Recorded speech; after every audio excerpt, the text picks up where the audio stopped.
సుమన్ టీవీలో మీ business promotions కోసం ఈ కింది నెంబర్ను సంప్రదించగలరు.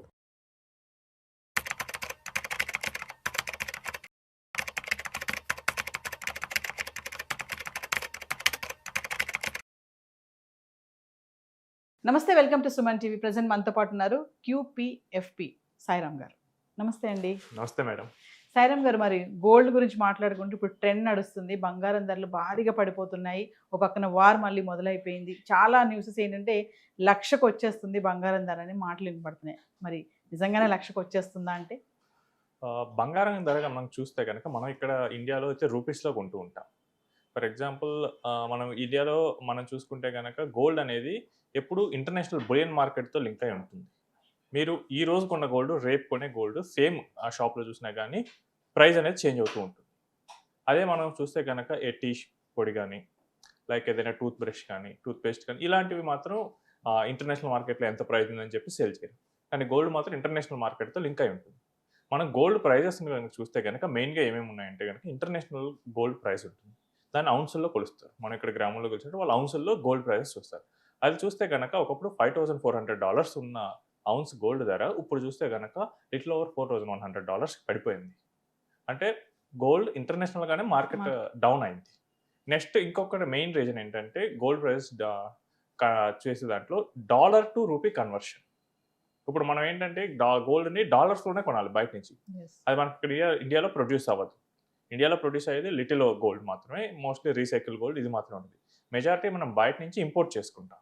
సో ఇంపోర్ట్ చేసుకునేటప్పుడు we need to pay in dollars, రూపీస్లో మనం పే చేయాలి. సో ఇప్పుడు ఏంటి డాలర్ కన్వర్షన్ రేట్ అనేది ఇంపార్టెంట్. మీరు చూస్తే కనుక 3-4 మంత్స్ డాలర్ ఒక రూపీ కన్వర్షన్లో చూస్తే కనుక 88 రూపీస్ అలా ఉంది. ఇప్పుడు చూస్తే 96 రూపీస్ ఉంది. ఒకవేళ ఇంటర్నేషనల్ మార్కెట్ ఫ్లాట్గా ఉన్నా కానీ డాలర్ అప్రిషియేట్ అయ్యే కొద్దీ మనం గోల్డ్ రేట్ అనేది పెరుగుతుంది.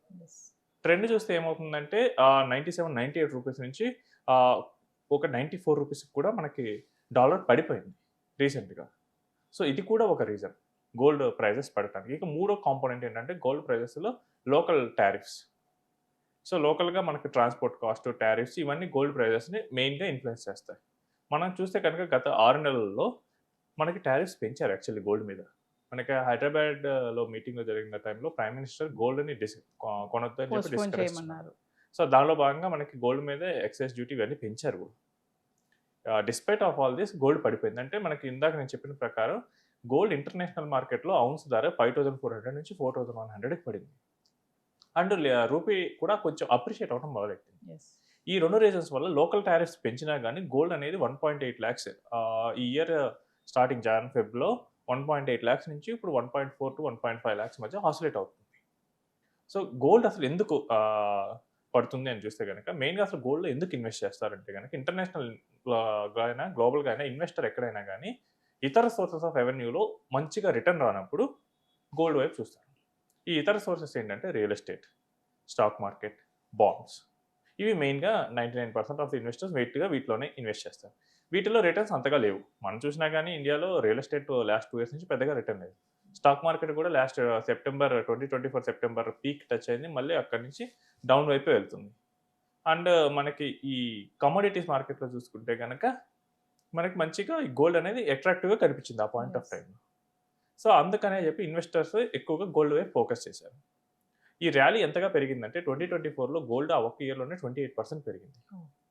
2025లో 65% పెరిగింది. ఈ ఇయర్ జనవరిలో ఇట్సెల్ఫ్ 10% పెరిగింది. నార్మల్గా మనం ఏది ముట్టుకున్నా బంగారం అంటాం కదా, ఇంకా బంగారాన్ని ముట్టుకుంటే ఇంకా మరింత బంగారం అయిపోయింది. సో ఇంత భారీ ర్యాలీ అనేది గోల్డ్ చూసింది. అంటే ఎవరైనా 2024లో 1 lakh కనుక గోల్డ్లో పెట్టుంటే వితిన్ 2 yearsలోనే అతనికి 2.3 lakhs ప్రాఫిట్ వచ్చింది. సో ఇంత హెవీ ప్రాఫిట్స్ చూసిన తర్వాత ప్రతి ఒక్కళ్ళు ఇక గోల్డ్ పెరుగుద్దే అనుకుంటారు. ఇక అయ్యో మనం మిస్ అయిపోతున్నాం కొనకపోతే అని చెప్పేసి చాలామంది ఇక ఇన్వెస్ట్ చేయడం మొదలెట్టారు. కానీ ఇక్కడ ఏం జరుగుతుందంటే బిగ్ ర్యాలీ వచ్చిన తర్వాత ఇన్వెస్టర్స్ ప్రాఫిట్ బుకింగ్ అనేది చేసుకోవడం మొదలెట్టారు. మనలో కూడా చాలామంది ఏంటంటే మన ఇండియన్ కల్చర్లో ఏముందంటే గోల్డ్ అనేది మనం సేవింగ్స్ లాగా చూస్తాం, దాన్ని ఇన్వెస్ట్మెంట్ కింద చూడం. బట్ లాస్ట్ 6 months 1 year నుంచి చూస్తే కనుక గోల్డ్లో ఇన్వెస్ట్ చేసే వాళ్ళు ఎక్కువయ్యారు. ఇన్వెస్ట్మెంట్ మెంటాలిటీతో, నాట్ సేవింగ్స్ మెంటాలిటీ. సో దాంతో ఈ ఇన్వెస్టర్స్ యొక్క మెయిన్ ఎయిమ్ ఏంటంటే ప్రాఫిట్ వస్తే తీసి ఇక్కడ అమ్మేసుకుని వేరే చోటుకి వెళ్ళిపోవడం. అండ్ మనం ఇంటర్నేషనల్గా కూడా గోల్డ్ ప్రైస్ ఎందుకు తగ్గింది, ఇదే main reason. International gold price పడటంతో మనకి ఇండియన్ మార్కెట్స్లో గోల్డ్ అనేది పడుతుంది. దీనికి మెయిన్గా చూస్తే కనుక యుఎస్ బాండ్ ఈల్డ్ అనేది మెయిన్. యుఎస్ బాండ్ ఈల్డ్ ఏంటంటే మనకి మనకి ఇక్కడ యుఎస్ బాండ్ ఈల్డ్ అనేది ఒక main factor. US bond yield కనుక ఎక్కువగా ఉంటే కనుక ఇన్వెస్టర్స్ అందరూ బాండ్స్లో ఇన్వెస్ట్ చేయడానికి ప్రయారిటీ ఇస్తారు. ఎందుకంటే గోల్డ్లో ఇన్వెస్ట్ చేస్తే క్యాపిటల్ అప్రిషియేట్ అవుతుంది తప్ప మనకి ఏమీ రాదు. అదే బాండ్స్లో చేస్తే కనుక మనకి ఇంట్రెస్ట్ వస్తుంది. ఎప్పుడైతే యుఎస్ బాండ్ ఈల్డ్స్ పెరుగుతున్నాయో ఇన్వెస్టర్స్ అందరూ గోల్డ్ నుంచి అటువైపు షిఫ్ట్ అవడం మొదలెట్టారు. అండ్ నెక్స్ట్ ఏంటంటే ఫెడ్ రిజర్వ్స్ ఇంట్రెస్ట్ రేట్లు. సో అమెరికా మనకి ఇండియాలో ఆర్బీఐ ఎలానో అమెరికాలో ఫెడరల్ బ్యాంక్ అలాగే. సో వాళ్ళు ఏం చేస్తున్నారంటే ఇన్ఫ్లేషన్ కంట్రోల్ చేయడానికి ఇంట్రెస్ట్ రేట్లు ఎక్కువగా హైలోనే ఉంచుతున్నారు. ఇన్ఫ్లేషన్ అంటే ఏంటంటే మనకి మనీ వాల్యూ అనేది పడిపోతూ ఉంటుంది. సో మార్కెట్లో ఉన్న గూడ్స్ని తక్కువ మనీ చేస్తూ ఉంటుంది. సో అప్పుడు ఏంటంటే ఇన్ఫ్లేషన్ కనుక కంట్రోల్లో లేకపోతే కనుక ఎకానమీకి పెద్ద సివియర్ ప్రాబ్లం అయితే వస్తుంది. ఈరోజు 100 రూపీస్ ఉన్న ఐటమ్ ఇన్ఫ్లేషన్ కంట్రోల్ లేకపోతే రేపు 110 అవ్వచ్చు, తర్వాత 120 అవ్వచ్చు. కానీ ఇన్కమ్స్ అలా పెరగకపోతే ప్రాబ్లం అవుతుంది.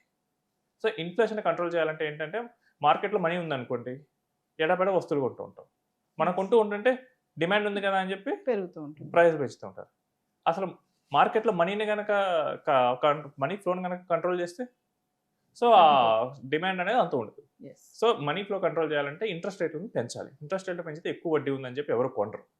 సో మనకు కూడా ఇక్కడ హోమ్ లోన్ 6% వచ్చినప్పుడు 2021 ఆ టైంలో చాలా కొన్నా. తర్వాత మధ్యలో 9%కి వెళ్ళింది. అప్పుడు ఇందుకు లే హోమ్ లోన్ అన్నారు.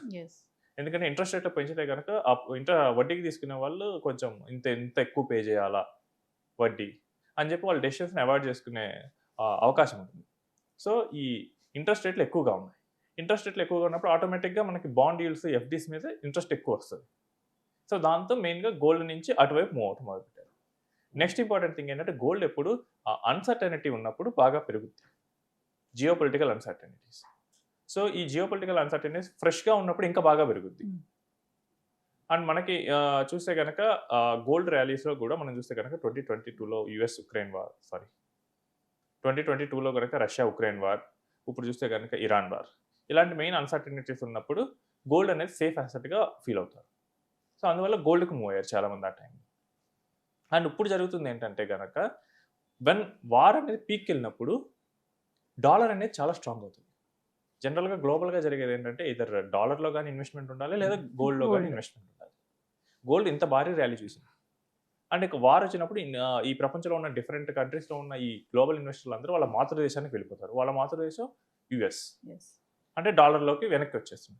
అంటే డాలర్ ఇండెక్స్ అనేది మనం చూస్తే కనుక 2025లో డాలర్ ఇండెక్స్ అంటే ఏంటంటే గ్లోబల్గా టాప్ ఎమర్జింగ్ కంట్రీస్ అంటే టాప్ డెవలప్డ్ కంట్రీస్ ఒక 6 కంట్రీస్ ఉంటాయి. Like China, Japan, euros and England market, వీటన్నిటిని కలుపుకొని డాలర్ ఇండెక్స్ అనేది క్రియేట్ చేస్తారు. ఇది చూస్తే కనుక 2025లో లిటిల్ బిలో 100 ఉండేది. ఇది ఇప్పుడు 100 పైన ఉంది.